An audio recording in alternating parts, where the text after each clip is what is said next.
Itinuring akong basura, pinalayas ng walang saplot sa gitna ng ulan dahil sa isang huwad na alahas. Akala ni Miranda, nabaon na niya ako sa limot. Ngunit ang bawat luhang pumatak sa putikan ay naging binhi ng aking pagbangon.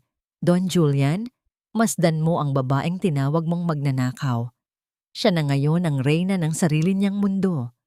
Handa ka na bang harapin ang katotohanang binitawan mo? Huwag mo na siyang pagselosan, mahal. Isang hamak na katulong lang si Elena sa bahay na ito. Para sa akin, para siyang isang lumang muebles na nandyan lang pero hindi ko na napapansin. Gamit na siya ng panahon at amoy bawang ang bawat dampi ng kanyang balat sa aking mga gamit. Hindi siya kawalan, Miranda. Tangan ko ang kanyang paboritong polo, ang puting tela, na kanina lang ay masusi kong tinatahi ang isang botones na natanggal. Sinigurado kong matibay ang bawat hibla ng sinulid kahit na nangangahulugan iyon ng pananakit ng aking mga mata sa ilalim ng malamlam na ilaw ng kusina. Ang bawat tahi ay isang panalangin para sa kanyang kaligtasan at tagumpay sa negosyo. Ngunit sa isang iglap, ang bawat hibla ng pag-ibig na yon ay tila naging mga tinik na bumaon sa aking palad. Nakatayo ako sa labas ng pintuan ng silid-aklatan ni Julian. Ang lamig ng sahig ay gumagapang sa aking mga talampakan, ngunit mas matindi ang ginaw na dulot ng kanyang mga salita. Ang boses ni Julian, na dati ay tila musika sa aking pandinig, ay naging isang matalim na kutsilyo na humihiwa sa aking pagkatao. Ang dulo ng karayom na hawak ko pa rin ay bumaon sa aking hintuturo nang hindi ko sinasadya. Hindi ko naramdaman ang hapdi ng sugat, kundi ang bigat na tila isang malaking bato na pumatong sa aking dibdib. Isang maliit na butil ng dugo ang lumabas at pumatak sa malinis na tela ng polo. Isang pulang mantsa sa gitna ng kaputian. Tila isang babala na ang lahat ng aking sakripisyo ay isa lamang malaking pagkakamali. Pero Julian, palagi siyang nakabuntot sa mga bata. Narinig ko ang malambing, ngunit mapanuyang boses ni Miranda. Baka kung ano ang ipakain niya sa kanila. Alam mo naman, ang mga taong galing sa hirap, kung minsan ay may dala silang dumi na hindi natin nakikita. Humalakhak si Julian ng mahina. Ang tunog na yon ay tila pagkabasag ng isang kristal sa loob ng aking puso. Huwag kang mag-alala. Pinapanatili ko lang siya dahil iyon ang huling hiling ni Isabel bago siya mawala. Isang obligasyon lang ang lahat ng ito, Miranda. Kapag maayos na ang lahat sa ating kasal, maaari na nating dispayahin ang mga lumang gamit sa bahay na ito. Kasama na siya. Dahan-dahan akong napasandal sa pader. Ang bawat hininga ko ay tila may kasamang bubog. Ito ba ang lalaking ipinagluto ko ng masustansyang pagkain gabi-gabi? Ito ba ang ama ng mga batang itinuring kong sariling anak, na kahit ang sarili kong pangangailangan ay kinalimutan ko na para lamang masiguradong maayos ang kanilang paglaki? Naalala ko ang pangako ko kay Isabel, ang matalik kong kaibigan. Habang hawak ko ang kanyang nanginginig na kamay sa ospital, 10 taon na ang nakalilipas. Sabi niya, "Elena, ikaw lang ang pinagkakatiwalaan ko. Huwag mong iiwan ang mga anak ko." Dahil sa utang na loob at tunay na pagmamahal, tinalikuran ko ang aking pangarap na maging isang guro. Ibinaba ko ang aking ballpen at kumuha ng basahan. Itinago ko ang aking diploma sa ilalim ng baul at isinuot ang uniforme ng isang katulong. Tiningnan ko ang aking mga kamay. Magaspang. May mga bakas ng paso mula sa tumalsik na mantika. May mga kalyo mula sa paglalaban ng kanilang mga kumot at kurtina para lang makatipid sa kuryente. Ang mga kamay na ito na nag-aruga sa kanila, ngayon ay tinatawag na marumi at amoy bawang. Wala akong narinig na pagsigaw o pag-aaway sa loob ng silid. Tanging ang mahinang tunog ng baso na nag-uumpugan, isang hudyat ng kanilang pagdiriwang. Sa labas ng pintuan, tila huminto ang mundo para sa akin. Ang bawat alaala ng pagpupuyat ko kapag may sakit si Julian, ang bawat pagtitiis ko sa masasamang tingin ni Miranda, Lahat ng yon ay nagmistulang alikabok na tinangay ng hangin. Isang malalim na katahimikan ang bumalot sa pasilyo, tanging ang tibok ng aking puso na tila isang pagtambol ng babala ang aking naririnig. Hindi ako umiyak. Walang luhang pumatak sa aking mga mata dahil tila natuyo na ang lahat ng emosyon sa loob ko. Ang tanging natira ay ang malamig na katotohanan na ang bahay na itinuring kong tahanan ay isa palang bilangguan na gawa sa ginto. At ako ang bilanggong hindi nila nakikita ang halaga. Niyakap ko ang polong hawak ko, hindi dahil sa pagmamahal, kundi dahil iyon na lamang ang nagpapanatili sa akin na hindi matumba. Sa bawat segundo ng katahimikan, isang bahagi ng aking lumang pagkatao ang namamatay. At isang bago at mas matigas na damdamin ang isinisilang. Ganito na lang ba ang halaga ng isang dekada ng aking buhay? Ang maging isang lumang muebles na itatapon kapag tapos na ang silbi? Sa dinami-dami ng bagyong sinuong ko para sa pamilyang ito, bakit ako pa ang palaging naiiwan sa ulan habang sila ay nagpapasasa sa init ng aking mga sakripisyo? May isang tanong na paulit-ulit na bumubulong sa aking isipan. Tila isang awit na walang katapusan. Kung ang katapatan ay nagbubunga lamang ng paghamak, nararapat pa bang manatili ang isang pusong sugatan sa lugar na hindi marunong kumilala sa tunay na ginto? Narinig ko ang papalapit na mga hakbang ni Julian sa pinto. Agad akong tumalikod at naglakad palayo sa madilim na pasilyo, dala ang polong may mantsa ng aking dugo. Hindi pa ito ang huli. Ngunit sa gabing ito, alam ko na ang bawat tahi ng aking katapatan ay naputol na. Hindi sapat ang 10 taon para makilala ang tunay na kulay ng puso ng isang tao, pero sapat na ang isang gabi para makita ang dumi sa kanilang kaluluwa. Habang hinihiwa ko ang mga sangkap para sa almusal, ang bawat bagsak ng kutsilyo sa sahig na gawa sa kahoy ay tila isang paalala ng aking nadurog na dangal. Ang amoy ng bawang at sinangag na dati ay nagbibigay sa akin ng init. Ngayon ay tila nakakasuffocate. Nausok na bumabalot sa aking lalamunan. Narinig ko ang mahihinang hakbang pababa ng hagdan. Hindi yun ang mabigat na hakbang ni Julian, kundi ang maliliit at tila nag-aalalang mga hakbang ni na Sofia at Paulo. Bago pa man sila makapasok sa kusina, pinunasan ko ang aking mga mata gamit ang dulo ng aking apron. Kailangan kong maging matatag. Para sa kanila, ako ang kanilang sandigan, ang Nanay Elena, na laging may sagot sa kanilang mga luha. Nanay Elena, bakit po may benda ang daliri niyo? Tanong ni Sofia. Ang boses niya ay puno ng pag-aalala habang hinahawakan ang aking kamay. Tiningnan ko ang aking hintuturo na may bakas pa ng tuyong dugo mula sa tusok ng karayom kagabi. Wala ito, anak. Nakagat lang ng maliit na insekto. Pagsisinungaling ko, sabay pilit ng isang ngiti. Ngunit sa loob ko, gusto kong isigaw na ang insektong kumagat sa akin ay ang kawalang hiyaan ng kanilang ama. Eksakto namang pumasok si Miranda sa kusina. Suot niya ang isang mamahaling silk robe na kulay rosas. Ang kanyang buhok ay maayos na tila galing sa isang salon. Ang bango ng kanyang mamahaling pabango ay agad na pumatay sa bango ng niluluto kong almusal. Tiningnan niya ako mula ulo hanggang paa, isang tingin na puno ng pandidiri. Elena, bakit ang bagal mo? Gutom na si Julian at may mahalaga kaming lakad, madiin niyang sabi. Lumapit siya kay Sofia at marahas na hinila ang kamay ng bata palayo sa akin. Sofia, ilang beses ko bang sasabihin sa'yo? Huwag kang masyadong didikit sa katulong. Tingnan mo ang mga kamay niya. Baka may mikrobyo at mahawaan ka. Nakita ko ang takot sa mga mata ni Sofia. Ang bata na dati ay masayahin, ngayon ay tila isang maliit na ibon na nakakulong sa rehas na ginto. Yumuko siya at hindi na nakaimik. Gusto kong sumagot.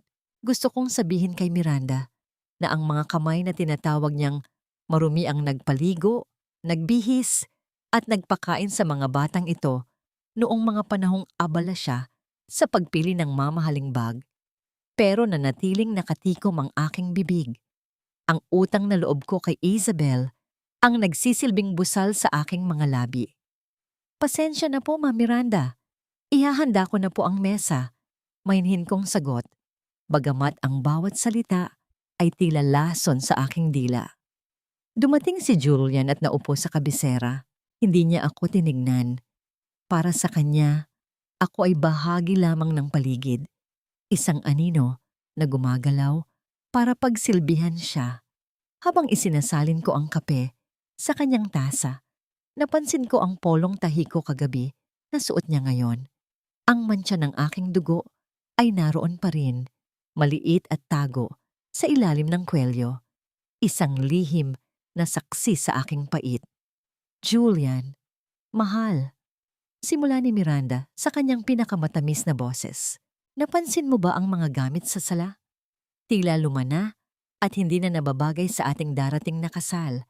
Siguro ay dapat na nating simulan ang paglilinis, hindi lang ng mga gamit, kundi pati na rin ng mga taong hindi na kailangan dito. Tumigil si Julian sa pag-inom ng kape at tumingin kay Miranda. Gawin mo ang sa tingin mo ay tama, Miranda. Ikaw na ang bahala sa bahay na ito. Ang mga salitang iyon ay tila isang hatol ng kamatayan para sa aking pananatili. Sa bawat sulyap ni Miranda sa akin, nakikita ko ang isang mapanirang plano. Alam kong hindi siya titigil hanggat hindi ako nawawali sa buhay nila. Pagkatapos ng almusal, habang nagliligpit ako ng mga pinagkainan, lumapit sa akin si Paulo at iniabot ang isang maliit na drawing. Ito ay larawan ng isang babaeng may hawak na sandok at dalawang bata sa magkabilang panig. Sa itaas, may nakasulat na, Best Nanay Elena. Isang sandali na nagpaalala sa akin kung bakit ako narito. Ang pag-ibig ng mga batang ito, ang tanging dahilan kung bakit hindi ko pa binibitawan ng lahat.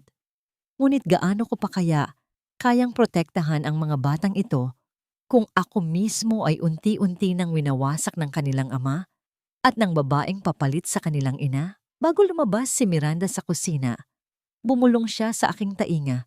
Sapat lang para ako lang ang makarinig. Huwag kang masyadong kumapit sa mga bata, Elena. Dahil sa oras na maging legal na asawa ako ni Julian, sisiguraduhin kong kahit anino mo ay hindi na nila makikita. At kung susubukan mong lumaban, may paraan ako para mabulok ka sa kulungan nang hindi mo namamalayan. Nanigas ako sa aking kinatatayuan. Ang mga rehas na ginto ng bahay na ito ay unti-unti nang sumisikip at ang hangin ay nauubos na. May itinatago palang kamay na bakal si Miranda sa likod ng kanyang mga mamahaling hiyas. Ganito na lang ba? Mananatili ba akong isang piping saksi sa sarili kong paghukay ng libingan? O may hangganan din ang pasensya ng isang taong wala ng ibang kayamanan kundi ang kanyang dangal? Ang bawat patak ng pawis ko sa bahay na ito ay tila mga butil ng pag-asang matagal nang natuyo. Ngunit kailangan kong panatilihing buhay para sa isang pangakong binitawan sa gitna ng hapdi at luha. Nasa loob ako ng maliit na bodega sa ilalim ng hagdan, ang lugar na nagsisilbi ring aking silid. Sa ilalim ng malamlam na ilaw ng isang lumang bombilya, dahan-dahan kong binuksan ang isang lumang kahon ng sapatos. Doon, nakatago ang aking nakaraan, isang diploma sa pagtuturo na may gintong tatak, mga sertipiko ng karangalan, at isang litrato namin ni Isabel noong kolehiyo. Magkayakap kami, parehong nakasuot ng toga, puno ng pangarap ang aming mga mata. Sino ang mag-aakala na pagkalipas ng ilang taon, ang isa ay magiging reyna ng tahanang ito at ang isa ay magiging aninong tagalinis ng kanyang mga iniwan. Isabel, bakit mo ako iniwan sa gitna ng ganitong klaseng unos? Naalala ko ang huling gabi sa ospital, ang amoy ng gamot at ang tunog ng makinang nagbibilang ng huling sandali ng kanyang buhay. Hawak ko ang kanyang kamay na tila ba ang init ng aking palad ay sapat na para pigilan ang kamatayan. Elena, mahina niyang bulong ang boses ay tila isang marupok na sinulid. Huwag mong hahayaang makuha ng iba Ang puso ni Julian na walang malasakit sa aking mga anak. Alam mo ang tinutukoy ko? Si Miranda. May itinatago siya, Elena. Hanapin mo ang lihim niya sa loob ng aking lumang aparador. Protektahan mo ang aking mga anak. Ang utang na loob ko kay Isabel ay higit pa sa pagkakaibigan. Noong mamatay ang aking mga magulang at mabaon kami sa utang, si Isabel ang tumubos sa aming maliit na sakahan. Siya ang nagbayad ng aking matrikula. Ang aking buhay ay utang ko sa kanya. At ang pagiging yaya ng kanyang mga anak ay ang tanging paraan na alam ko para makabayad. Nabalik lamang ang aking diwa nang marinig ko ang marahas na pagbukas ng pinto ng bodega. Si Miranda, nakatayo roon, nakapamayawang at may nanlilisik na mga mata. Ang anino niya ay tila isang dambuhala na lumamon sa aking maliit na espasyo. Ano itong ginagawa mo, Elena? Nag-iinarte ka na naman sa harap ng mga lumang basura. Tiningnan niya ang hawak kong diploma at bigla itong hinablot.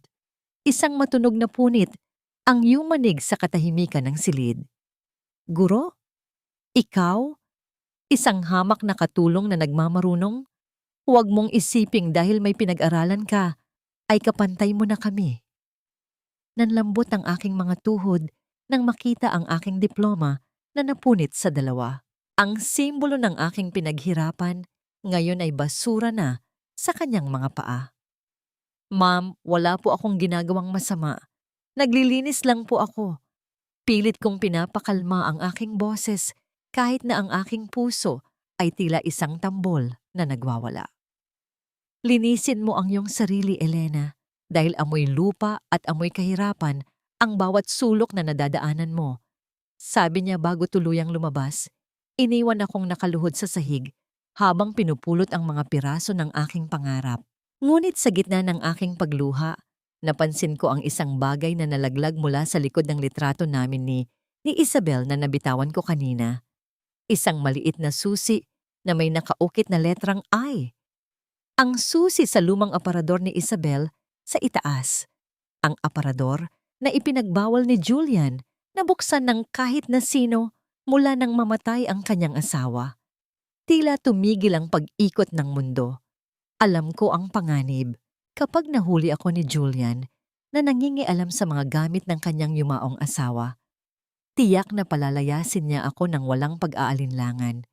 Pero ang boses ni Isabel ay muling umalingaw-ngaw sa aking isipan. Isang babala, isang hiling.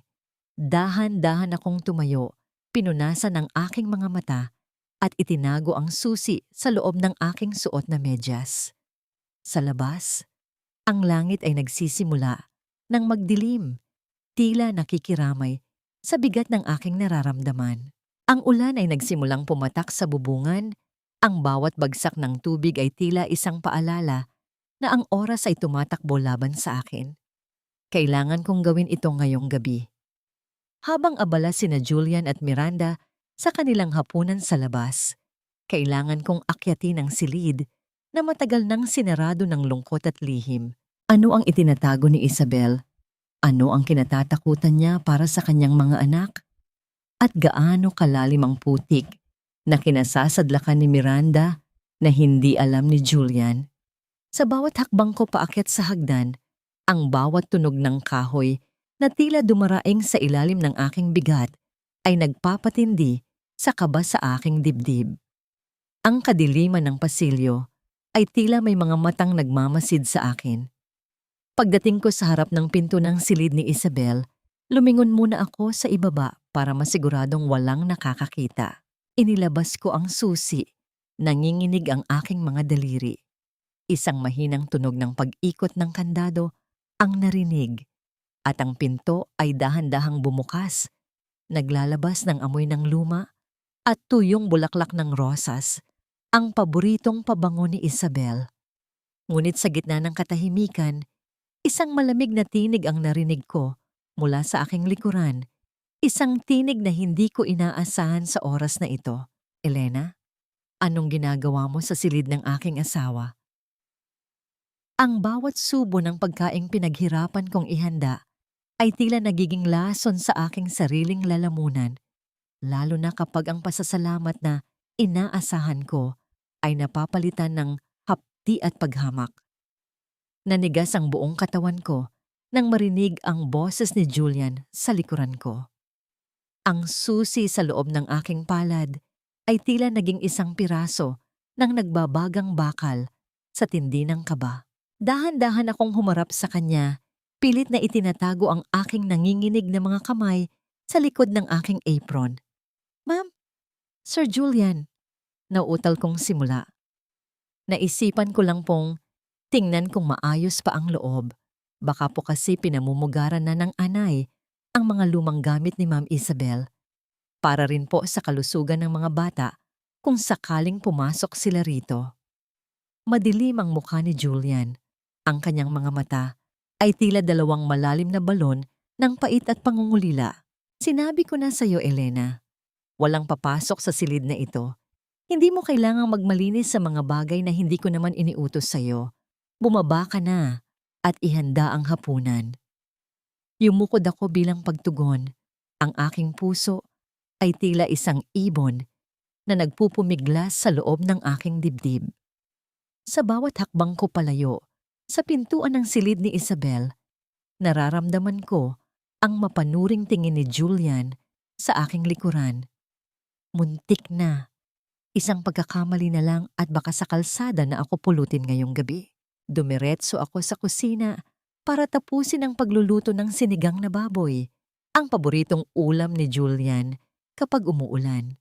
Ang bango ng sampalok at ang usok na nanggagaling sa kumukulong palayok ay dapat sanang nagbibigay ng kapanatagan, ngunit para sa akin, bawat langhap ko ay may kasamang pait. Inihain ko ang pagkain sa hapagkainan. Naroon na sina Julian, Miranda at ang dalawang bata. Si Miranda ay nakasuot ng isang makinang na kwintas. Ang kanyang mga kuko ay bagong pintura ng matingkad na pula. Isang kulay na tila sumisimbolo sa panganib na dala niya sa bahay na ito. "Ano ba itong niluto mo, Elena? Bakit tila masyadong maasim?" Reklamo ni Miranda pagkakatikim pa lang ng sabaw. Maingat niyang ibinaba ang kutsara na tila ba diring-diri siya sa pagkaing nasa harap niya. "Julian, mahal, hindi ba pwedeng kumuha tayo ng tagapagluto na marunong talagang gumamit ng panlasa? Hindi yung puro asim lang ang alam." Hindi sumagot si Julian, tuloy lang siya sa pagkain ng walang kibo. Ang kanyang pananahimik ay mas masakit pa kaysa sa anumang panuunumbat. "Pasensya na po, Ma'am Miranda. Iyan po ang nakasanayang lasa ni Sir Julian." Mahinahon kong sagot habang nilalagyan ng kanin ang plato ni Paulo. Biglang tumayo si Miranda. Ang kanyang siko ay tumama sa mangkok ng mainit na sabaw na hawak ko. Ramdam ko ang pagbulwak ng kumukulong likido sa aking braso. Hindi ako nakasigaw, ngunit ang hapdi ay gumapang hanggang sa aking mga buto. Ang maputing tela ng aking uniforme ay agad na nabahiran ng mantsa ng sabaw at taba. "Ay, Diyos ko, Elena! Napakalampas mo talaga!" Sigaw ni Miranda, bagamat nakita ko ang isang mabilis na ngisi sa kanyang mga labi. "Tingnan mo ang ginawa mo, nadumihan ng lamesa. Napaka-clumsy mo." Tumingin ako kay Julian, umaasang makakita ng kahit kaunting pag-aalala para sa napasong balat ng aking braso. Ngunit hindi man lang niya iniangat ang kanyang paningin. "Linisin mo yan, Elena, at palitan mo ang iyong damit. Nakakawala ng gana sa hapagkainan ng hitsura mo." Malamig niyang sabi. Dahan-dahan akong lumuhod para punasan ang natapon na sabaw sa sahig. Ang init ng aking mga luha ay nakikipagpaligsahan sa init ng sabaw na nasa aking balat. Sa ilalim ng lamesa, naramdaman ko ang isang maliit na kamay na humawak sa aking tuhod. Si Sofia iyon. Ang kanyang maliliit na daliri ay tila nagbibigay ng lakas na hindi kayang ibigay ng sinumang matanda sa bahay na ito. Isang tahimik na pagdamay sa gitna ng malupit na bagyo. Si Sofia, sa kabila ng kanyang murang edad, ay nakakaramdam ng kawalang katarungan na nararanasan ko. Ang kanyang tingin ay tila nagsasabing, "Tahan na, Nanay Elena." Matapos ang hapunan, habang naghuhugas ako ng mga plato sa madilim na kusina, lumapit sa akin si Sofia. Ang kanyang mga mata ay puno ng lungkot na hindi dapat nararanasan ng isang bata. Yumakap siya sa aking binti at tumingala. Nanay Elena, bulong niya. Ang kanyang boses ay tila isang marupok na himig. Huwag mo po kaming iiwan ni Paulo. Sabi ni Ma'am Miranda kanina habang wala si Papa, papaalisin ka na daw niya bukas. Huwag kang aalis, Nanay Elena. Natatakot po kami. Tumigil ang tibok ng aking puso. Bukas? Ganoon ba kabilis ang balak ni Miranda? Tiningnan ko ang aking braso na ngayon ay namumula na at mamana at may mga paltos. Ang hapdi ng balat ay wala sa kalahati ng hapdi ng aking kalooban. Humarap ako kay Sofia at hinawakan ang kanyang maliliit na pisngi. Huwag kang mag-alala, anak. Hanggat kailangan niyo ako, nandito lang si nanay. Ngunit sa loob ko, alam kong ang digmaan ay nagsisimula pa lamang. Ang susi ni Isabel sa loob ng aking bulsa ay tila tumitibok. Nagpapaalala sa akin na meron akong sandata laban sa kadilimang ito. Kailangan kong malaman ang lihim ni Miranda bago pa mahuli ang lahat. Sa bawat patak ng ulan sa labas ng bintana, tila binibilang ang bawat segundo ng aking pananatili. Bukas, maaring wala na ako sa bahay na ito. O maaring bukas ang simula ng pagbagsak ng reyna ng kasinungalingan. Ang bawat pagsubok na dumarating ay tila isang bagong bisita sa aking impyerno. Ngunit ang pinakamasahol ay ang mga bisitang may dalang ngiti sa labas, ngunit may itinatagong lason sa loob. Kinabukasan, gumising ako bago pa man tumilaok ang mga manok sa kapitbahay. Ang bawat ugat sa aking katawan ay nanatiling alerto. Bawat anino sa pasilyo ay tila nagbabadya ng aking katapusan. Hinihintay ko ang sandaling tatawagin ako ni Miranda para ibigay ang aking huling sahod at ituro ang daan palabas. Ngunit lumipas ang oras ng paghahanda ng almusal at walang nangyari. Sa halip, isang matinis na tunog mula sa pinto ang bumasag sa katahimikan ng umaga. Agad akong lumabas para tingnan kung sino ito. Bumungad sa akin ang isang babaeng nasa edad 50.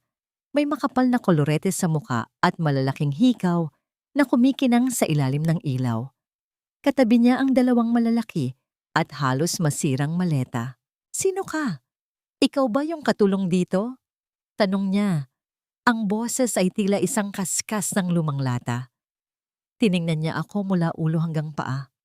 At ang kanyang mga mata ay tila sinusuri ang halaga ng bawat hibla ng aking damit. Bago pa ako makasagot, lumabas si Miranda mula sa kanyang silid, nakangiti ng malapad. Mama, dumating ka na pala. Mama, ito pala ang ina ni Miranda. Agad kong naintindihan kung saan nakuha ni Miranda ang kanyang mapanuring mga mata. Oo, anak, dinala ko na lahat ng gamit ko para matulungan kita sa paghahanda ng kasal mo at para na rin masigurado kong aalagaan ka ng tama ng bilyonaryo mong asawa. Sagot ng babae, sabay hagod sa pader na tila ba sinusukat ang kalidad ng pintura. Ako nga pala si Aling Tsoleng. O ikaw, anong tinitingin-tingin mo dyan? Ipasok mo na itong mga gamit ko sa kwarto at ipagtimpla mo ako ng kape, yung matapang. Walang paggalang, walang anumang bahid ng pagiging disente. Agad niyang ipinakita ang kanyang tunay na kulay. Habang hirap na hirap kong binubuhat ang mabibigat na maleta paakyat, naririnig ko ang kanilang bulungan. Miranda, anak, siguraduhin mong sa'yo ipapangalan ang lahat ng ari-arian. Mahirap na. Baka mapunta lang sa mga palamuning bata na yan ang lahat. Ang pagdating ni Mama Tsoleng ay tila nagdala ng isang mas madilim na ulap sa loob ng bahay. Kung si Miranda ay isang ahas na tahimik gumapang, ang kanyang ina ay isang buwitreng maingay at hindi nahihiyang manuklaw. Agad niyang ginawang personal na alila ako. Inutusan niya akong masahihin ang kanyang mga paa. Labhan ang kanyang mga damit ng hiwalay sa iba. at magluto ng mga pagkaing hindi ko kailanman narinig. Ngunit ang pinakamasakit na ginawa niya ay nangyari noong hapong yon. Nakita niya si Paulo na masayang naghuhulog ng barya sa kanyang alkansyang baboy. Aba, anong ginagawa mo dyan, bata? Bungad ni Mama Choleng, hinablot ang alkansya mula sa kamay ng bata. Nag-iipon ka? Sa murang edad, tinuturuan mo na ang sarili mong maging makasarili? Hindi mo ba alam na kailangan ng Nanay Miranda mo ng maraming pera para sa kasal nila ng papa mo? Nakita ko ang pangingilid ng luha sa mga mata ni Paulo. Lola, para po yan sa sapatos ko sa school. Nanginginig niyang sabi. Nang kawalang pag-asa, isang maliit na boses ng isang batang pinagkakaitan ng sarili niyang pangarap. Sapatos? Mas mahalaga ang sapatos kaysa sa kaligayahan ng papa mo?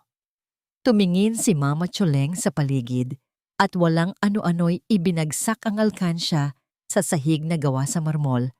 Isang malakas na lagabog ang narinig nang mabasag ang luwad. Kumalat ang mga barya kasama ng mga puting piraso ng seramika.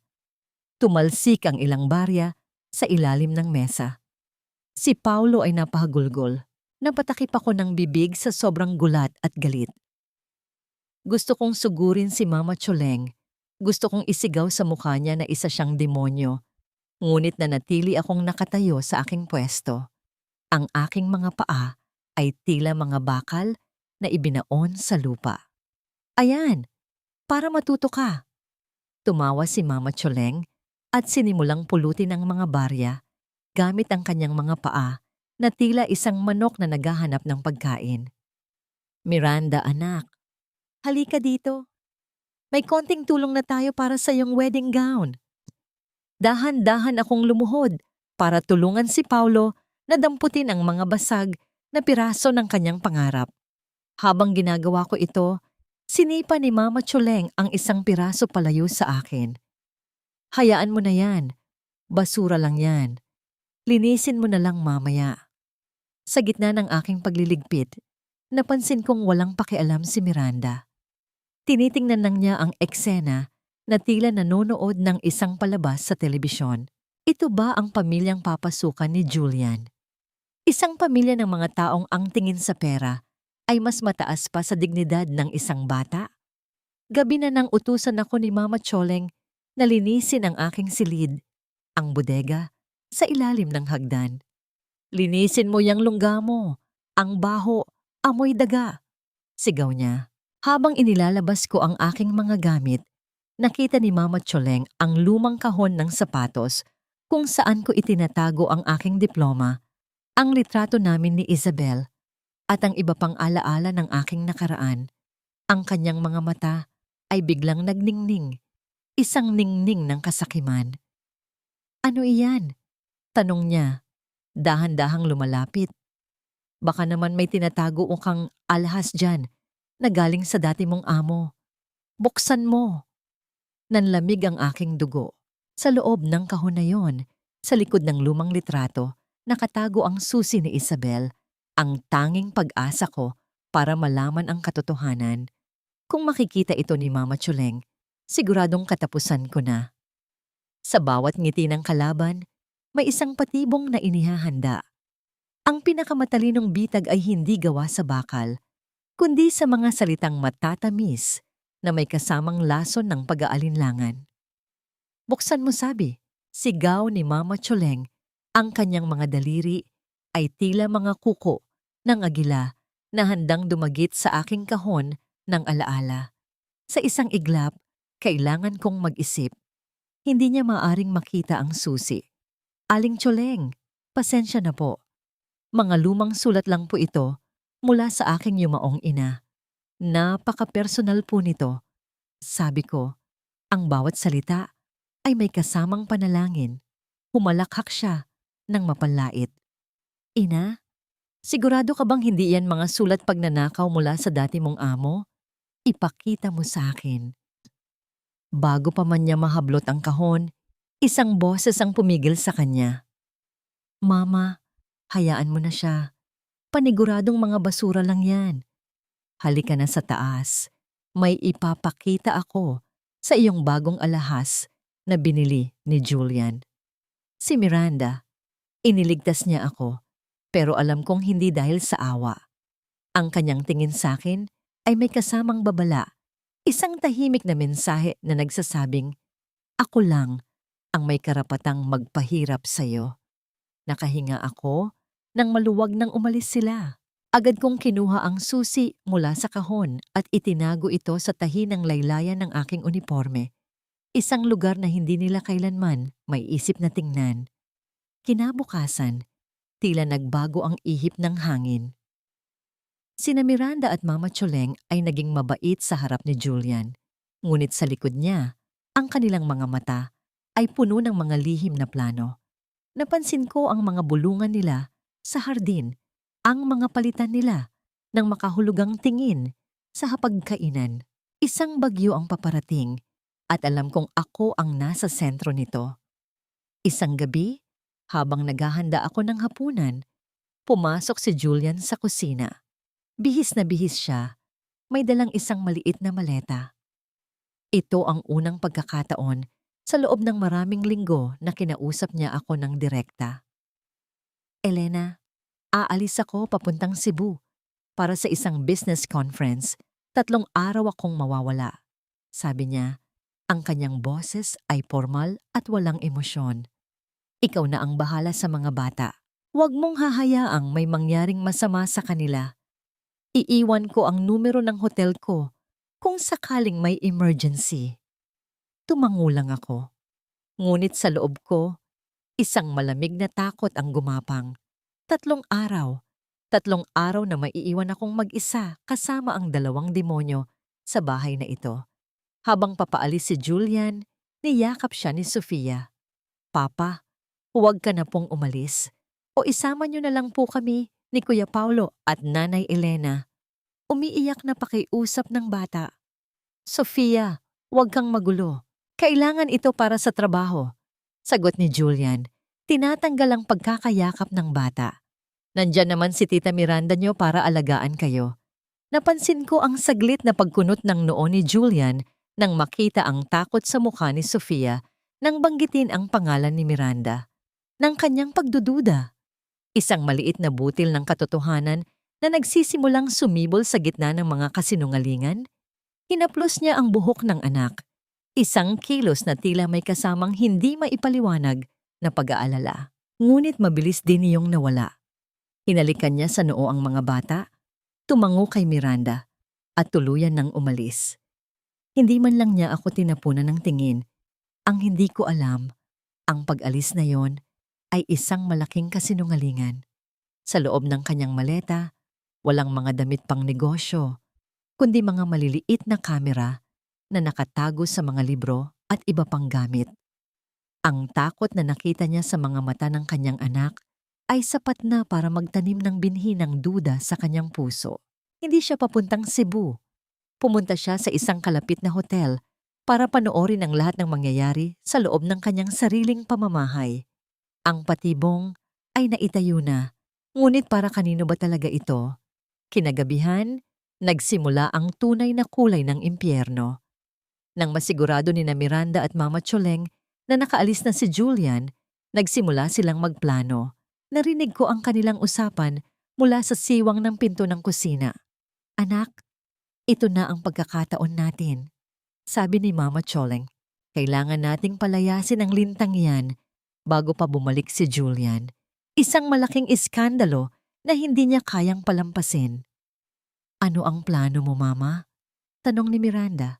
Ang boses ay puno ng kasabikan.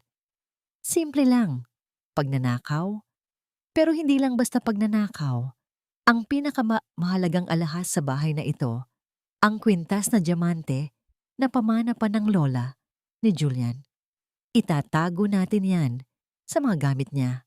Kapag nahanap iyon doon, kahit gaano pa katigas ang puso ni Julian, hindi niya mapapatawad ang isang magnanakaw." Nanlamig ang aking dugo. Ito na pala yon, ang huling pako sa aking ataol. Alam kong kahit anong gawin ko, hindi ako mananalo laban sa kanilang dalawa. Ngunit may isang bagay silang hindi alam. Ang lihim na itinatago ni Isabel sa loob ng kanyang aparador at ang susi na nasa aking kamay. Bago nila isagawa ang kanilang masamang balak, kailangan kong maunahan sila sa ilalim ng dilim ng gabi habang ang dalawang mangkukulam ay abala sa pagpaplano ng aking pagkawasak. Dahan-dahan akong umakyat sa ikalawang palapag. Ang bawat hakbang ko ay isang sugal. Ang bawat tibok ng aking puso ay isang panalangin. Ito na ang gabi ng katotohanan. Ang kadiliman ay hindi lamang ang kawalan ng ilaw. Ito ay ang presensya ng kasamaang nag-aabang sa tamang sandali para manuklaw. At sa gabing iyon, ako ang kanilang piniling biktima. Habang ang buong bahay ay nababalot sa isang mapanlinlang na katahimikan, ang aking mga paa ay tila walang tunog na gumagapang paakyat sa hagdan. Ang susi sa aking palad ay malamig, ngunit ang aking puso ay nag-aalab sa kaba at determinasyon. Ito na ang gabi. Ito na ang tanging pagkakataon ko. Pagdating ko sa harap ng silid ni Isabel, dahan-dahan kong ipinasok ang susi sa seradura. Isang marahang pag-ikot, isang halos hindi marinig na tunog ng metal, at ang pinto ay bumukas. Ang amoy ng mga tuyong rosas at lumang papel ay sumalubong sa akin. Ang amoy ni Isabel, ang amoy ng nakaraan. Sa ilalim ng liwanag ng buwan na tumatagos sa bintana, sinimulan kong hanapin ang aparador. Nakita ko ito sa isang sulok, isang matibay na kasangkapang gawa sa kahoy ng nara. May mga inukit na bulaklak. Ngunit bago ko pa man ito malapitan, isang mahinang iyak ang narinig ko mula sa silid ng mga bata. Ang iyak ni Paulo, tila isang kidlat na gumising sa aking natutulog na takot. Iniwan ko ang nakabukas na pinto at dali-daling nagtungo sa silid ng mga bata. Doon, nakita ko si Miranda. Nagniningning sa galit ang kanyang mga mata habang kinakaladkad si Paulo palabas ng kama. Ano ang sabi ko sa'yo? Kapag tinatawag kita, sumagot ka ng opo, mommy. Sigaw ni Miranda. Ang boses niya ay tila isang latigo. Hindi po kita, mommy. Si Nanay Elena lang po ang nanay ko. Umiiyak na sagot ni Paulo. Ang kanyang maliit na boses ay puno ng tapang at sakit. Ang mga salitang yon ay tila nagpainit ng ulo ni Miranda. Walang ano-ano'y itinaas niya ang kanyang kamay. Ang isang matunog na sampal ay umalingaw-ngaw sa katahimikan ng gabi. Nakita ko ang pagbagsak ni Paulo sa sahig. Ang kanyang pag-iyak ay naging isang malakas na hagulgol habang hawak ang kanyang namumulang pisngi. Napatakip ng bibig si Sofia. Ang kanyang mga mata ay nanlalaki sa takot. Maging ako, mula sa siwang ng pinto, ay tila isang estatuwang hindi makagalaw. Ang tunog ng sampal na yon ay mas malakas pa sa kulog. Isang deklarasyon ng giyera laban sa kawalang malay. Ang aking dugo ay tila nanlamig at kumulo ng sabay. Ang babaeng ito ay hindi lamang isang mang-aagaw. Siya ay isang halimaw. Bago pa ako makakilos, lumuhod si Miranda sa harap ni Paulo at marahas na hinawakan ang kanyang panga. Makinig ka, bata ka. Bumulong siya. Ang bawat salita ay may kamandag. Subukan mong magsumbong sa papa mo pagbalik niya at sisiguraduhin kong hindi mo na makikita kahit kailan ang mahal mong Nanay Elena. Itatapon ko siya sa lugar na kahit anino niya ay hindi mo na masisilayan. Naiintindihan mo? Walang nagawa si Paulo kundi ang tumango habang humihikbi. Pagkatapos noon, tumayo si Miranda at inayos ang kanyang damit, tila walang nangyari. Matulog na kayo at siguraduhin niyong wala akong maririnig na anumang ingay. Habang isinasara niya ang pinto, ang kanyang mga mata ay sandaling sumulyap sa direksyon ko. Hindi ko alam kung nakita niya ako, ngunit ang lamig ng kanyang tingin ay sapat na para magpadala ng kilabot sa aking buong pagkatao. Sa hotel na tinutuluyan niya, napakuyom si Julian ng kanyang kamao. Ang imahe ng kanyang umiiyak na anak at ang pamumula ng pisngi nito ay tila isang sundang na bumaon sa kanyang puso. Ang bawat kasinungalingan ni Miranda ay unti-unting natutuklap sa kanyang harapan. Inilalantad ang isang katotohanang mas masakit pa sa anumang sampal. Kasabay nito, lumabas si Mama Choleng mula sa kanyang silid. Ano anak? Naituro mo na ba ang leksyon sa mga paslit na yon? Tapos na Mama. Ngayon, tapusin na natin ang dapat tapusin, sagot ni Miranda. Magkasama silang pumasok sa master's bedroom. Ang silid na dati ay puno ng pagmamahal nina Julian at Isabel. Walang pag-aalinlangan, binuksan ni Miranda ang safety deposit box sa likod ng isang painting.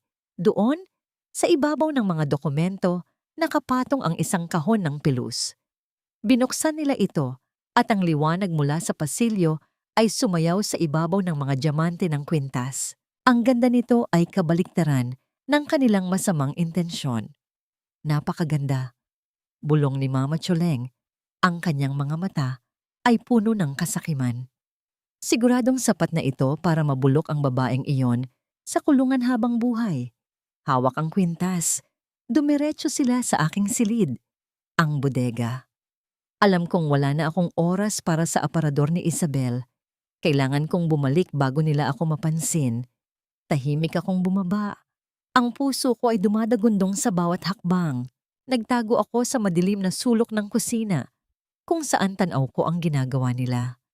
Walang pakundangan nilang hinalughog ang aking mga gamit, ang iilang damit, ang mga lumang libro, ang napunit na diploma. Lahat ay kanilang pinaghalo-halo na tila mga basura. Kinuha ni Miranda ang aking luma at gasgas ng pitaka at isinilid doon ang kumikinang na kwintas. Itinago niya ito sa ilalim ng aking unan, sa lugar kung saan ko ipinapatong ang aking pagod na ulo gabi-gabi. Pagkatapos, tumayo sila at nagkatinginan, may ngiti ng tagumpay sa kanilang mga labi.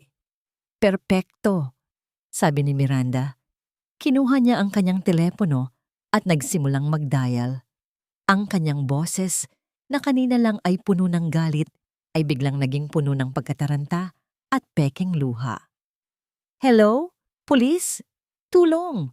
Tulungan ninyo kami. Umiiyak niyang sabi sa telepono. May magnanakaw dito sa bahay namin. Ang katulong namin. Oo, si Elena. Ninakaw niya ang kwintas ng pamilya.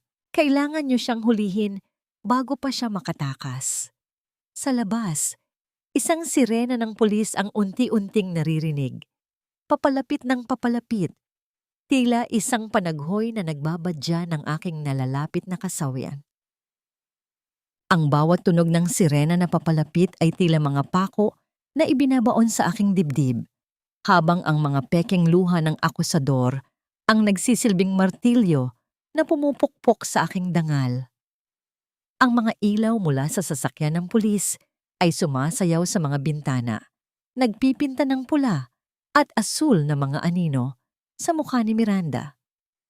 Ang kanyang pag-arte ay perpekto, isang biktima na nanginginig sa takot, habang ang kanyang mga mata ay nagliliyab sa tagumpay.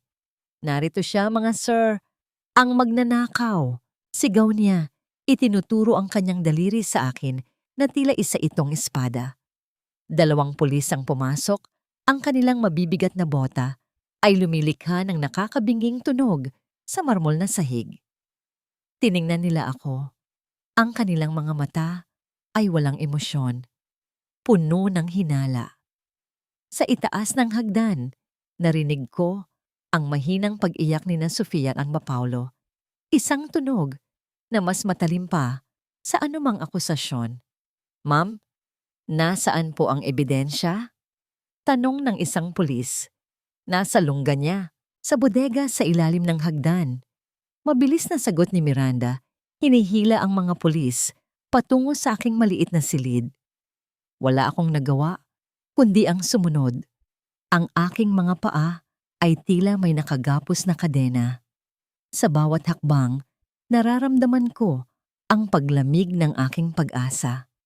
Hinalughog nila ang aking mga gamit. Sa harap ng mga pulis, itinaas ni Miranda ang aking unan. Doon, nakalapag ang aking lumang pitaka.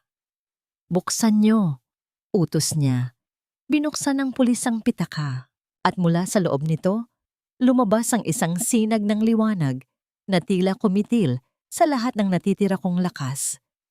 Ang kwintas na diamante.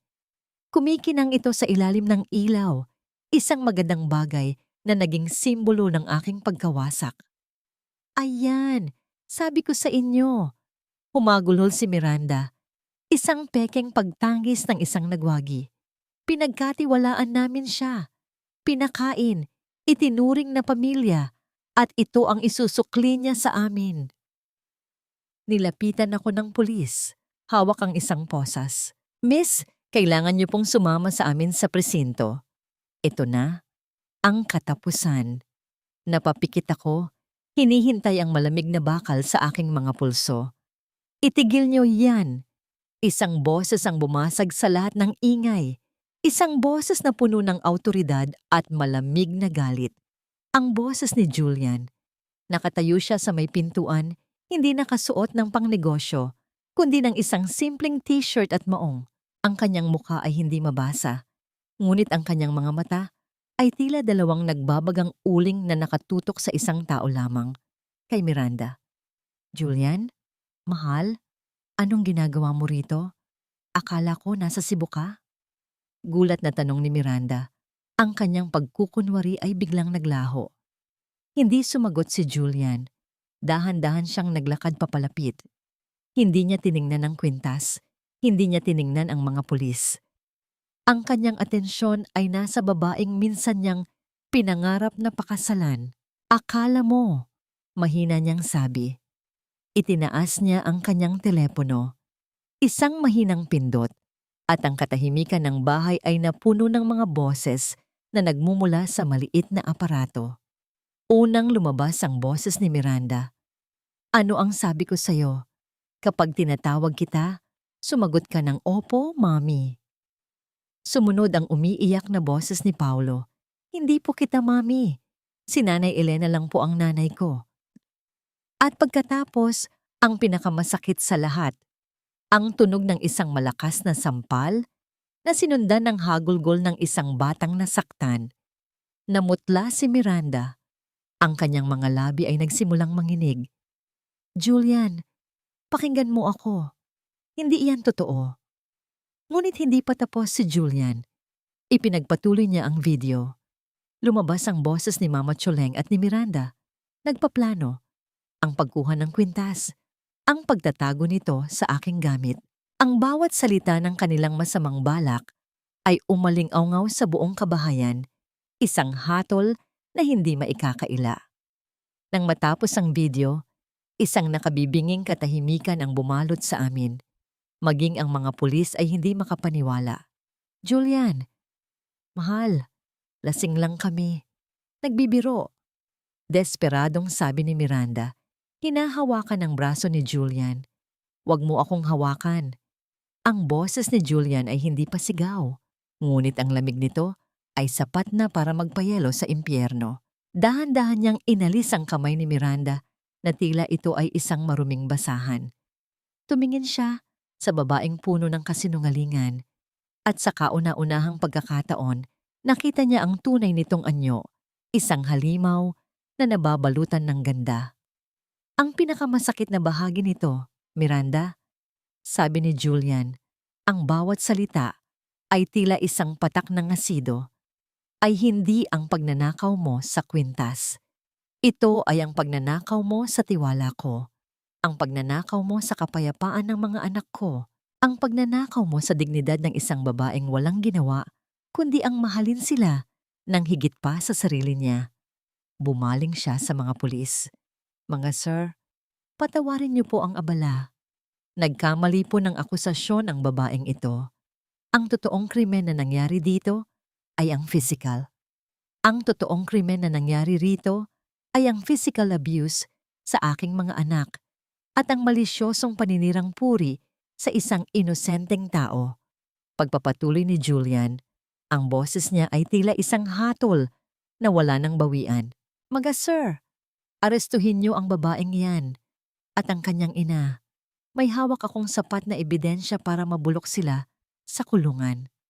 Ang bawat salita ni Julian ay tila isang sampal na gumising kay Miranda mula sa kanyang panaginip ng kapangyarihan.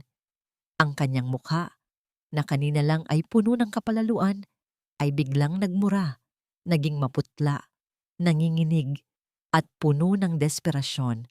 Hindi! Julian, pakinggan mo ako. Si Mama ang may gawa nito. Siya ang nag-utos sa akin. Sigaw ni Miranda, itinuro ang sarili niyang ina. Ang katapatan ng mag-ina na dati ay tila matibay, ngayon ay nagkawatak-watak na tila mga basag na salamin sa harap ng panganib. Anong ako? Ikaw ang nag-isip nito, Miranda. Ikaw ang gustong yumaman agad. Ganti ni Mama Choleng. Ang kanyang boses ay tila isang kaskas ng kinakalawang na yero. Walang pakundangan silang hinawakan ng mga pulis. Ang tunog ng malamig na bakal na kumapit sa kanilang mga pulso ay nagbigay ng isang uri ng katahimikan sa loob ng bahay. Isang katahimikang matagal ko nang hinahanap. Habang kinakaladkad sila palabas, ang kanilang mga hiyaw at mura ay unti-unting humina. Nilalamon ng tunog ng ulan sa labas. Naiwan kami sa gitna ng sala. Si Julian, ang mga pulis na kumukuha ng pahayag, at ako. Dahan-dahang lumapit sa akin si Julian. Ang kanyang mga mata, na dati ay puno ng paghamak, ngayon ay puno ng isang bagay na hindi ko inakalang makikita ko pa. Matinding pagsisisi. Elena, mahina niyang tawag. Inabot niya ang aking kamay, ang kanyang mga daliri ay nanginginig. Patawarin mo ako. Nabulag ako. Masyado akong naging kampante sa mga bagay na nakikita ng mata ko at nakalimutan kong tumingin gamit ang puso. Nakita ko sina Sofia at Paulo na tumatakbo pababa ng hagdan. Sinalubong ko sila ng aking mga bisig, niyakap ng mahigpit, na tila ba doon ko lamang naramdaman na ligtas na kami. Ang init ng kanilang maliliit na katawan at ang bango ng kanilang buhok ay tila gamot sa bawat sugat na tinamo ng aking kaluluwa sa bahay na ito. Nanay Elena, hindi ka na po aalis? Tanong ni Paulo habang humihikbi sa aking balikat. Tumingin ako kay Julian. Nakatingin siya sa amin, isang ama na ngayon lamang napagtanto ang laki ng kanyang pagkakamali. May isang bahagi ng puso ko ang gustong lumambot, ang gustong maniwala na maayos na ang lahat. Ngunit naalala ko ang bawat sulyap ng paghamak, ang bawat salitang binitawan niya sa loob ng kanyang silid-aklatan, at ang hapdi ng mainit na sabaw sa aking braso na hindi man lamang niya pinansin. Sir Julian, sabi ko, dahan-dahang inaalis ang aking kamay sa kanyang pagkakahawak. Salamat po sa pagtatanggol sa amin. Salamat po sa pagpapakita ng katotohanan. Elena, hindi mo kailangang magpasalamat. Ako ang dapat bumawi sa iyo. Manatili ka rito. Hindi na bilang katulong, kundi bilang bahagi ng pamilyang ito. Gagawin ko ang lahat para maging maayos ang buhay mo. Pagsusuma mo niya. Ngunit sa gitna ng kanyang mga pangako, naramdaman ko ang bigat ng susi ni Isabel sa loob ng aking bulsa. Ang susing iyon ang nagpaalala sa akin na ang aking halaga ay hindi nakadepende sa awa ng isang lalaki. Ang aking rebirth ay hindi magsisimula sa pagiging asawa o kasama sa bahay na ito. Patawad po, Sir Julian. Ang boses ko ay matatag, walang panginginig. Ngunit ang tiwala na sinira ng pag-aalinlangan ay hindi kayang buuin ng isang gabing pagsisisi. Kailangan ko munang hanapin ang sarili kong dignidad na nawala sa kusinang ito. Tumalikod ako at naglakad patungo sa aking silid sa ilalim ng hagdan. Sa huling pagkakataon, binuhat ko ang aking lumang bag. Walang alahas, walang pera, tanging ang aking punit na diploma at ang lihim na iniwan ni Isabel. Elena, saan ka pupunta? Gabi na, umuulan. Sigaw ni Julian mula sa pasilyo. Hindi ako lumingon. Sa bawat hakbang ko palabas ng pinto ng mansyon, ang bawat patak ng ulan sa aking balat ay tila naghuhugas sa dumi ng 10 taong pagtitiis. Ang cliffhanger ay hindi ang aking pag-alis, kundi ang katotohanang bitbit ko. Habang naglalakad ako palayo, binuksan ko ang isang maliit na papel na nakuha ko sa loob ng aparador ni Isabel bago pa man ako mahuli ni Julian. Isang dokumentong hindi ko inaasahan. Ang mansyong iniwan ko, ang negosyong pinapatakbo ni Julian. Ang lahat ng yon ay nakapangalan pala sa isang tao na matagal nang itinago ni Isabel.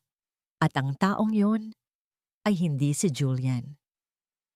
Ang luhang pumapatak mula sa aking mga mata ay hindi na dahil sa sakit, kundi dahil sa paghuhugas ng bawat bakas ng alikabok na kumapit sa aking pagkatao sa loob ng 10 taon. Sa labas ng mansyon, ang langit ay tila nakikiramay sa aking pag-alis. Ang bawat patak ng ulan sa aking balat ay malamig, ngunit ang apoy sa loob ng aking dibdib ay sapat na para hindi ako manginig. Hawak ko ang aking lumang bag, ang bag na kasama ko noong pumasok ako rito bilang isang kaibigang may dalang pangako. At ngayon ay bitbit ko sa aking paglisan bilang isang babaeng nahanap na ang kanyang halaga. Elena, mag-usap tayo ng maayos. Huwag kang magpadalos-dalos, sigaw ni Julian. Humabol siya sa akin sa gitna ng ulan. Ang kanyang mamahaling sapatos ay nababahiran na ng putik. Ang kanyang maayos na buhok ay basang-basa na.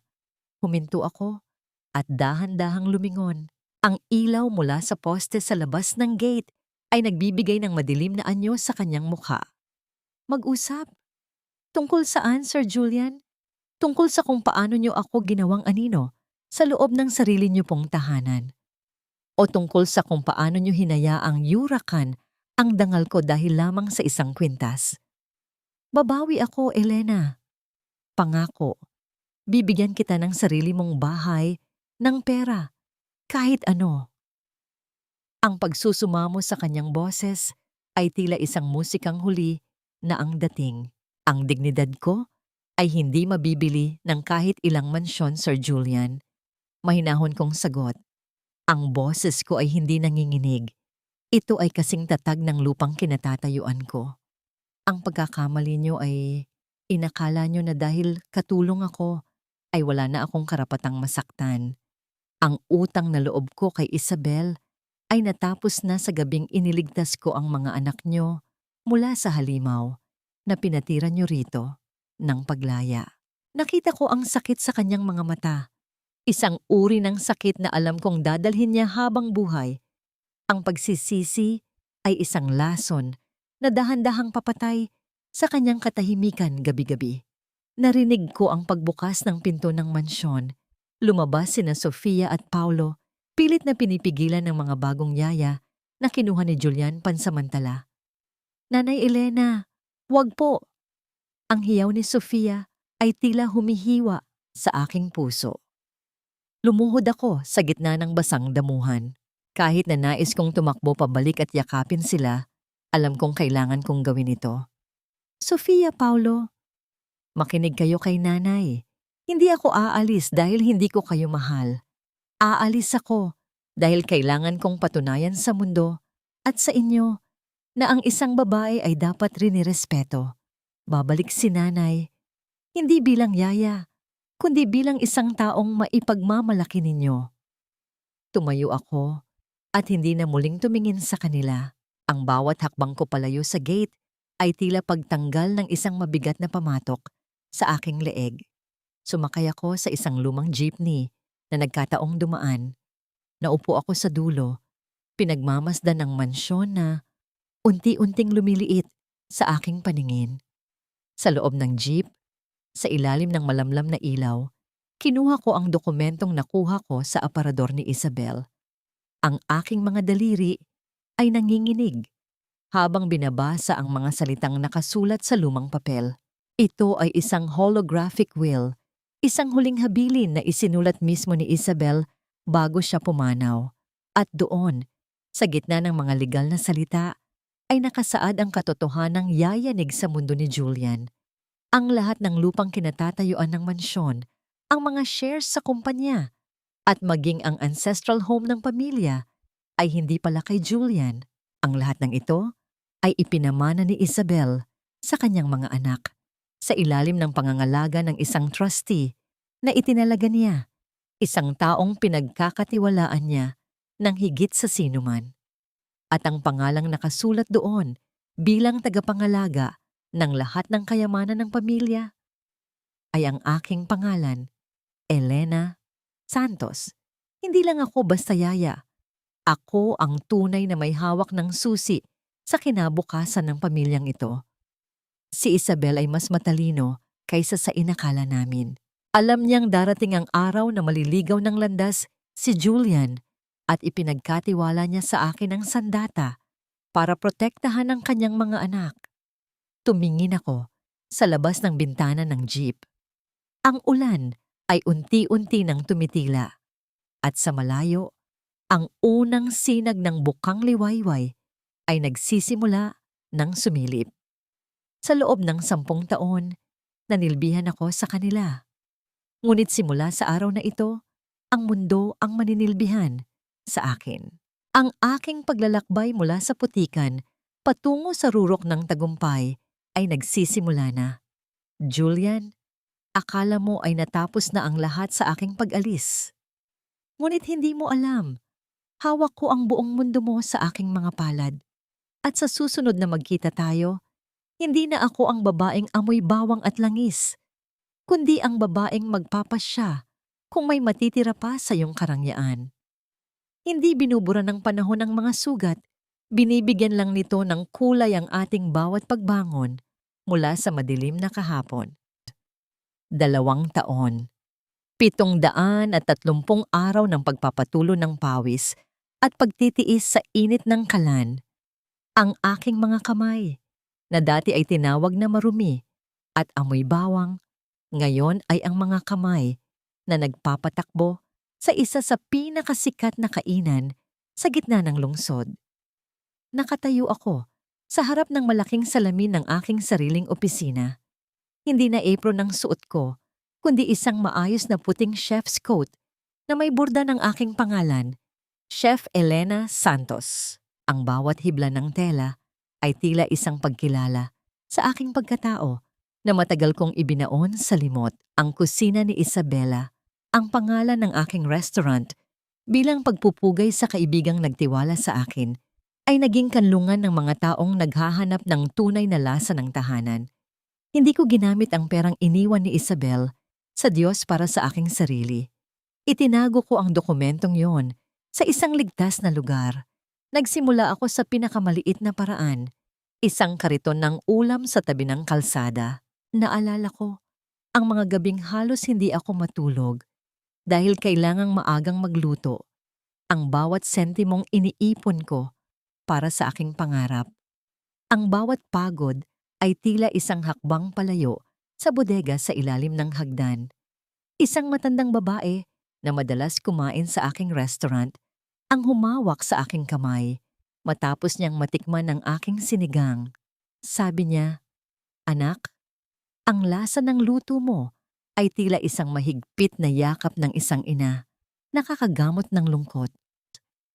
Doon ko napagtanto na ang aking tagumpay ay hindi lamang tungkol sa pera o kasikatan, kundi tungkol sa kakayahan kong magbigay ng pag-ibig sa pamamagitan ng aking talento.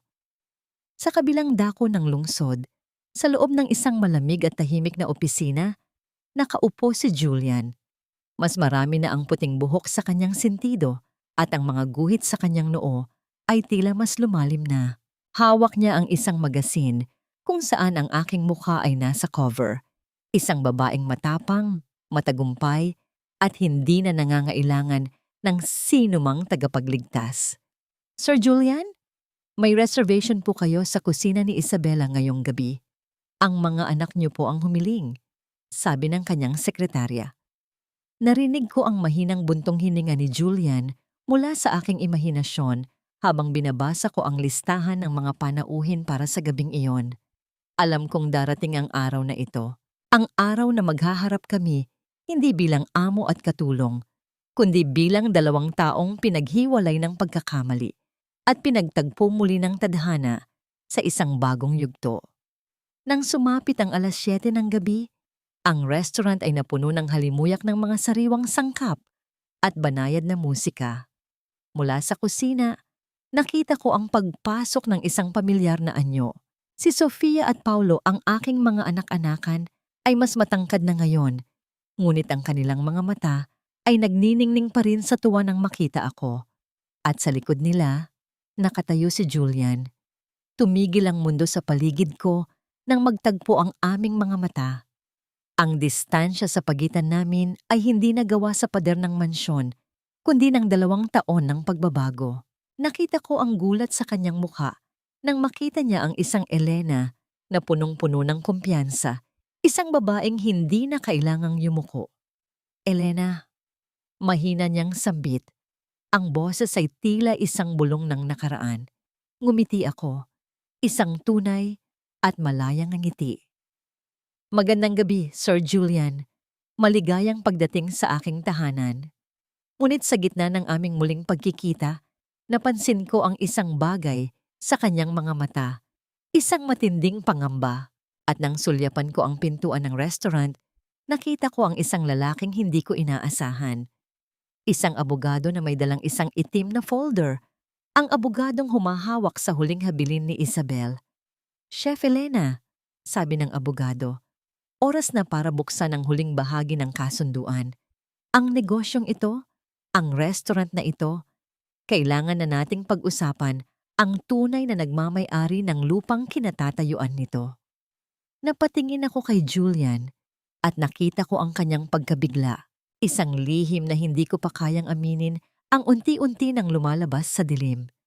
Isang lihim na maaring magpabagsak sa lahat ng aking pinaghirapan o magbigay sa akin ng kapangyarihang hindi ko kailanman ninais. Ang bawat hakbang ni Julian pabalik sa buhay ko ay tila isang pagyanig sa pundasyon ng mundong maingat kong binuo sa loob ng 2 taon. Akala ko ay sapat na ang tagumpay para makalimot, ngunit ang amoy ng kanyang pamilyar na pabango ay tila isang malupit na paalala na may mga bahagi ng puso ko na nananatiling sugatan.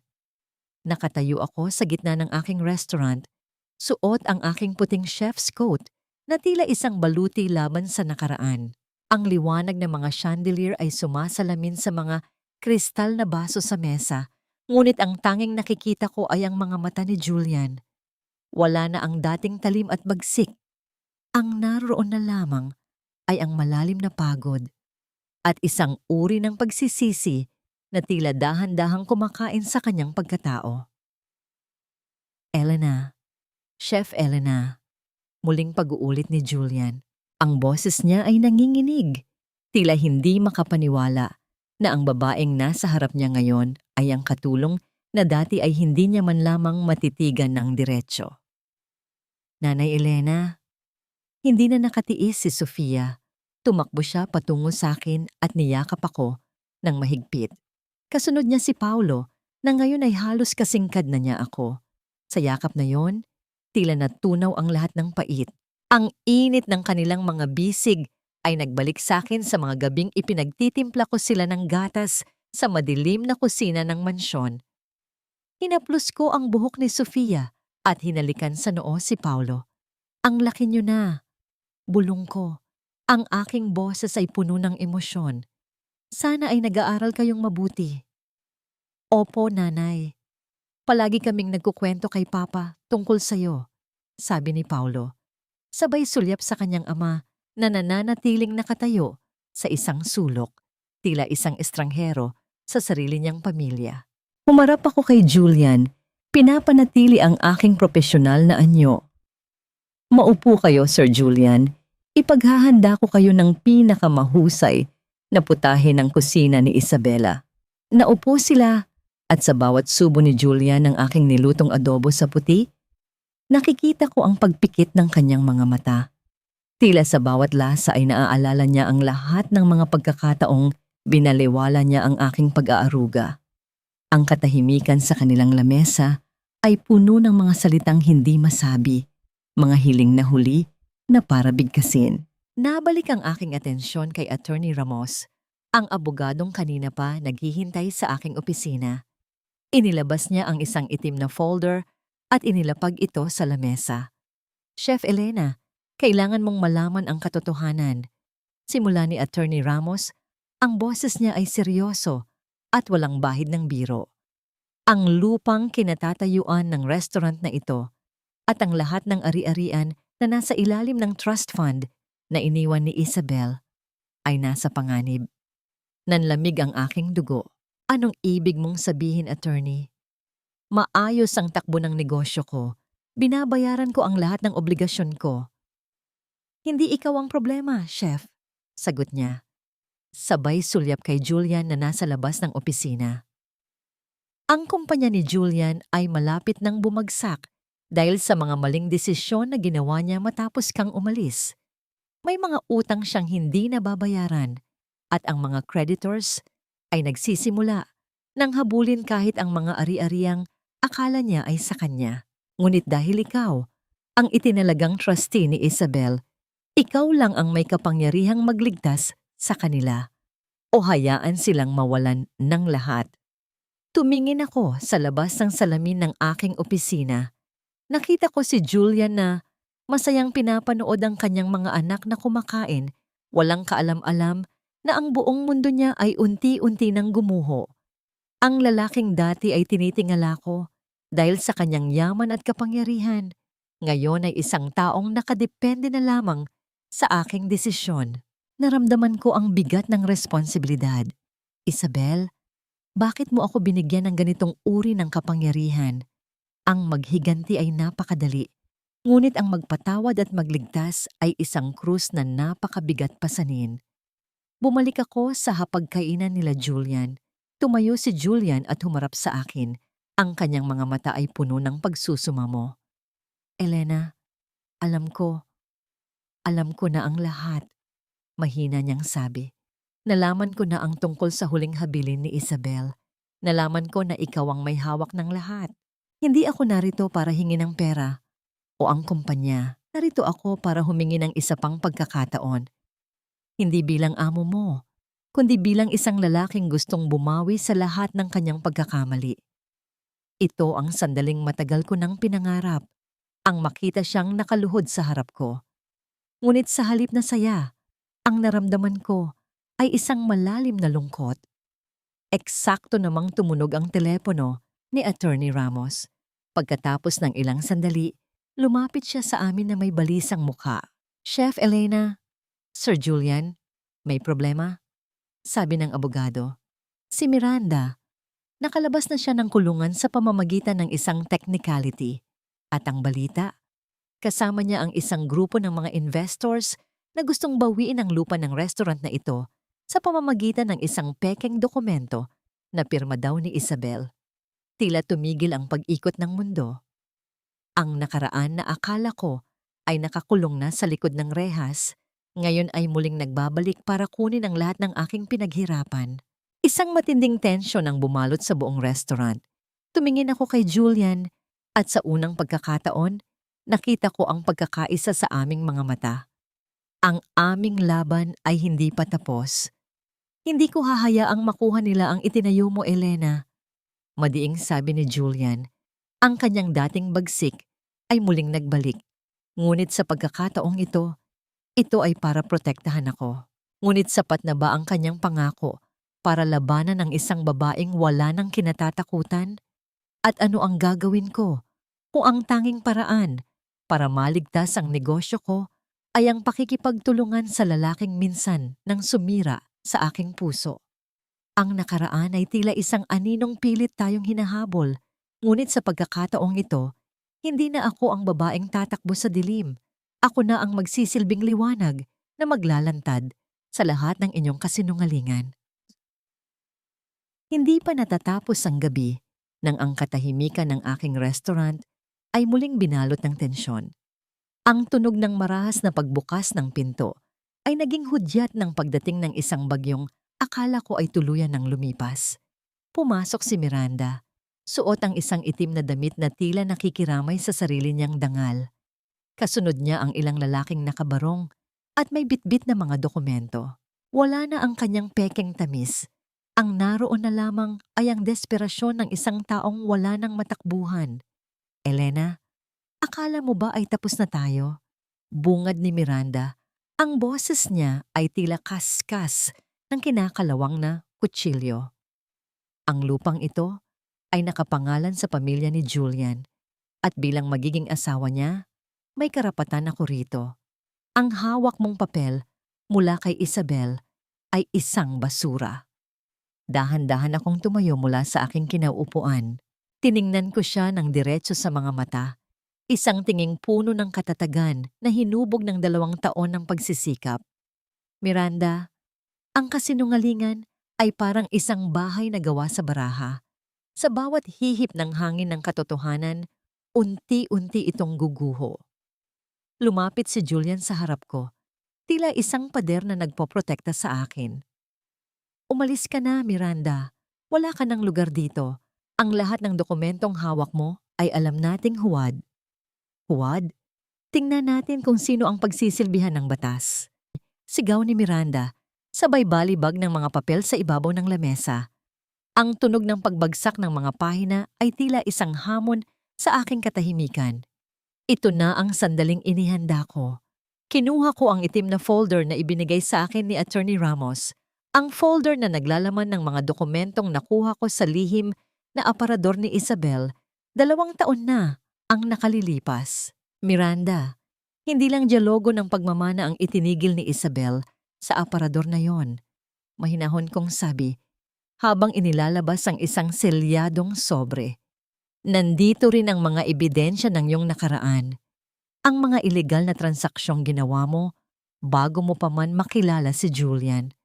Ang tunay mong pangalan, ang iyong mga utang, at ang bawat barya na ninakaw mo sa ibang pamilya bago ka pumasok sa mansyong ito.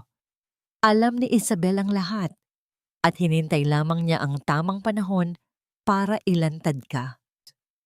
Namutla si Miranda.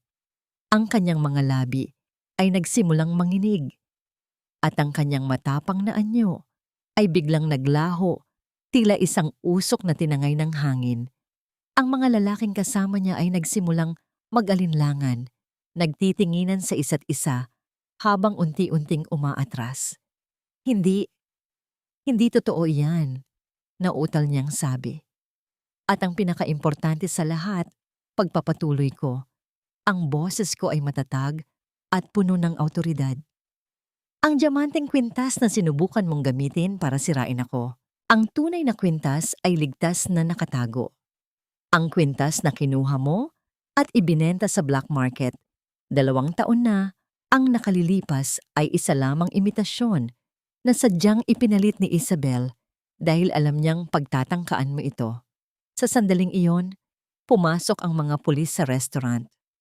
Ang tunog ng kanilang mabibigat na hakbang sa sahig ay tila isang hatol na wala nang kawala. Miranda Lopez, o mas kilala bilang Sara Monteverde, arestado ka sa kasong falsification of public documents at grand larceny. Nakita ko ang pagbagsak ni Miranda sa kanyang mga tuhod. Ang kanyang mga hiyaw ay tila isang malupit na paalala ng kanyang pagkatalo. Habang kinakaladkad siya palabas, hindi ako nakaramdam ng galit. Ang tanging naroon ay ang isang malalim na paghinga ng kalayaan. Ang katarungan ay hindi dumating sa pamamagitan ng dahas, kundi sa pamamagitan ng pagtitiis at katotohanan. Nang muling bumalik ang katahimikan sa restaurant, lumapit si Julian sa akin. Nakatayo kami sa gitna ng silid, pinaliligiran ng mga alaala ng pait at tagumpay. Elena, simula niya, ang kanyang mga mata ay puno ng luha. Ngayon ko lang napagtanto kung gaano kita pinahirapan. Ikaw ang nagligtas sa pamilya ko, hindi lang sa pera, kundi sa mismong kaluluwa namin. Patawarin mo ako kung huli na ang lahat. Lumapit sina Sofia at Paulo sa amin. Hinawakan ni Sofia ang kamay ko, habang si Paulo naman ay humawak sa kamay ng kanyang ama. Sa sandaling iyon, naramdaman ko ang paghilom ng mga sugat na matagal kong iningatan. Julian, sabi ko, ginagamit ang kanyang pangalan nang walang anumang pag-aalinlangan. Ang pagpapatawad ay hindi isang regalo para sa'yo, kundi isang regalo para sa sarili ko. Hindi ko kailangang maging bahagi ng iyong mansyon para maging masaya. Ang tagumpay ko ay ang makita ang mga batang ito na lumalaking may mabuting puso. May pagkakataon pa ba para sa atin? Tanong niya. Ang boses ay puno ng pag-asa. Tumingin ako sa paligid ng aking restaurant, ang bawat sulok na itinayo ko mula sa aking sariling pawis. Ang hinaharap ay hindi na isinusulat ng iba. Para sa akin, Julian, ako na ang may hawak ng panulat. Kung nais mong maging bahagi ng kwento ko, kailangan mong matutong maglakad sa tabi ko, hindi sa unahan ko. Isang mahinang ngiti ang sumilay sa kanyang mga labi. Isang pangako ng pagbabago. Ang gabi ay natapos ng may kapayapaan na matagal naming ipinagkait sa aming mga sarili. Ang ulan sa labas ay huminto na, at ang bango ng sariwang lupa ay sumalubong sa isang bagong umaga. Ngunit bago kami tuluyang maghiwalay para sa gabing iyon, may isang katanungang nananatili sa aking isipan. Ang kumpanya ni Julian ay nananatiling nasa panganib, at bilang trustee, ang huling desisyon ay nasa aking mga kamay. Pipiliin ko bang iligtas ang kumpanyang minsan nang naging dahilan ng aking paghihirap o hayaan itong maging bahagi na lamang ng nakaraan? Ang cliffhanger ng aming buhay ay hindi na ang tungkol sa kasamaan ni Miranda, kundi ang tungkol sa kung paano namin bubuuin ang isang bagong simula mula sa mga abo ng kahapon.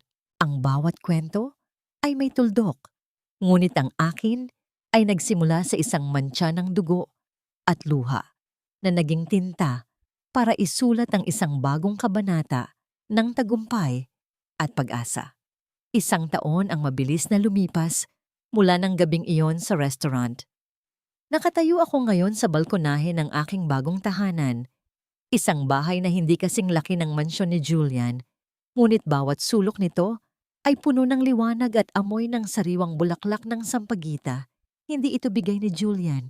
Ito ay bunga ng aking sariling pagod, ng bawat gabing puyat, sa pag-iisip ng mga bagong putahe, at ng bawat sentimong iniipon ko mula sa aking lumalagong negosyo.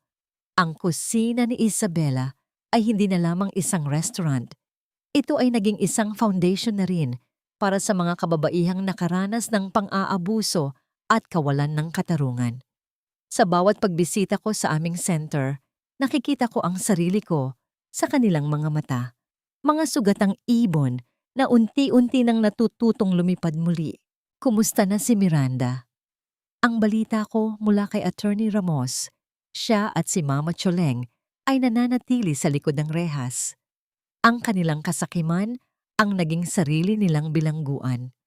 Wala na ang kanilang mga hiyas, wala na ang kanilang mga pekeng ng ngiti.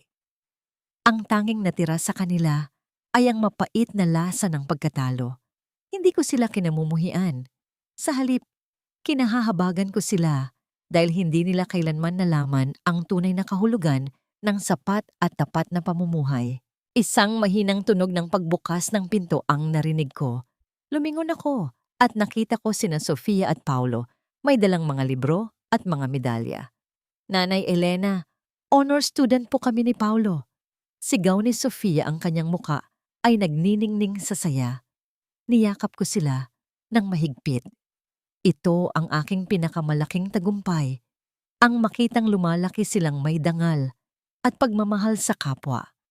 Ang tiwalang ibinigay sa akin ni Isabel ay hindi ko binigo. Ginamit ko ang aking kapangyarihan bilang trustee para ayusin ang kumpanya ni Julian, hindi para sa kanya, kundi para sa kinabukasan ng mga batang ito. Ngayon, ang kumpanya ay muling nakatayo at si Julian ay nagtatrabaho roon, hindi bilang isang diktador, kundi bilang isang amang natuto sa kanyang mga pagkakamali. Naramdaman ko ang isang pamilyar na presensya sa aking likuran. Ang amoy ng sandalwood at isang uri ng kapayapaan ang dala ni Julian. Dahan-dahan siyang lumapit, hindi lumalagpas sa distansyang itinakda ko. Maganda ang paglubog ng araw, Elena. Mahina niyang sabi. Tumingin siya sa akin at sa kanyang mga mata ay wala na ang anino ng pag-aalinlangan. Ang naroon na lamang ay ang malalim na respeto. Oo, Julian, dahil sa wakas, wala na tayong kailangang itago sa isa't isa. Sagot ko. Hinawakan niya ng bahagya ang aking kamay, isang marahang dampi na tila nagtatanong kung maaari na ba siyang pumasok muli sa puso ko. Hindi ko inalis ang aking kamay, ngunit hindi ko rin ito hinigpitan. Ang aming slow burn na pag-ibig ay nasa yugto pa lamang ng muling pagkilala. Ang tiwala ay parang isang bagong tanim na halaman. Kailangan itong diligan ng oras at patunayan ng gawa bago ito tuluyang mamulaklak. Salamat, Elena. Salamat sa hindi pagsuko sa amin. Kahit na sumuko na ako sa sarili ko noon, bulong niya ng kapayapaan. Ang init ng papalubog na araw sa aming mga mukha, ang tawa ng mga bata sa loob ng bahay, at ang bango ng nilulutong hapunan na nanggagaling sa kusina. Ang bawat hapdi ng nakaraan ay naging isang magandang alaala na lamang, isang bahagi ng aking pagkatao na nagpatatag sa akin. Nahanap ko na ang aking rebirth. Hindi ako muling isinilang sa pamamagitan ng yaman ng iba, kundi sa pamamagitan ng pagtuklas sa sarili kong lakas. Mula sa bodega sa ilalim ng hagdan, patungo sa rurok ng aking pangarap, napatunayan ko na ang isang babaeng may busilak na puso at matibay na paninindigan ay hindi kailanman mananatiling anino. Ang aking pangalan ay Elena Santos. Dati akong katulong, ngunit ngayon, ako na ang reyna ng sarili kong tadhana. Ang aming kwento ay hindi nagtatapos sa isang engranding kasal, kundi sa isang tahimik na pangako ng paggalang at tunay na pagmamahalan. Sa bawat haplos ng hangin, tila naririnig ko ang bulong ni Isabel. Salamat, kaibigan. Malaya ka na. At sa ilalim ng kulay kahel na langit, dahan-dahan kong ipinikit ang aking mga mata, nilalanghap ang bawat sandali ng aking bagong simula. Ang gabi ay darating, ngunit hindi na ako natatakot sa dilim. Dahil alam ko, sa bawat bukas, may isang liwanag na laging magpapaalala sa akin na ang tunay na ginto ay hindi nasusukat sa kislap ng diamante, kundi sa tibay ng isang pusong marunong magmahal at magpatawad.